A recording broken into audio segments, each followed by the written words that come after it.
সবাইকে শুভ নববর্ষ। সো আমি কিছুদিন আগে তোমাদের সাথে চিনির মুরলি শেয়ার করেছিলাম, তারপর তোমরা আমাকে বলতেছিলে যে গুড়ের মুরলির রেসিপি শেয়ার করো, তো আজকে শেয়ার করে ফেললাম। খুবই ইজি, একদম চিনির টাইম মতো, বাট পরে একটু চেঞ্জ হয়।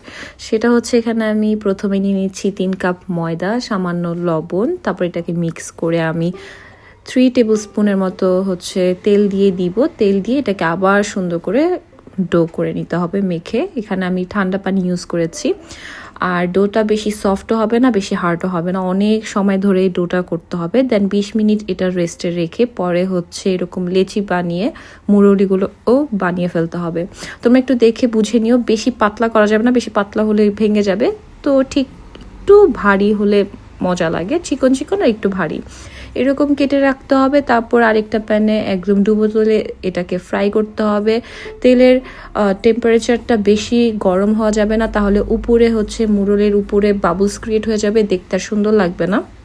তাই ঠিক এরকম অবস্থায় মানে একটু হালকা কুসুম গরম যখন হয়েছে তখন এগুলো দিয়ে দিতে হবে। দেন সময় ধরে প্রায় 15 থেকে 20 মিনিট নিয়ে একদম লো ফ্লেমে এটা ভাজতে হবে, তাহলে কিন্তু খাস্তা হবে, না হলে নরম থেকে যাবে যদি তোমরা হাই ফ্লেমে করে থাকো। ঠিক এরকম একটা কালার আসলে এটা নামিয়ে নিতে হবে। তো এইভাবে সব একসাথে ভেজে নিতে হবে।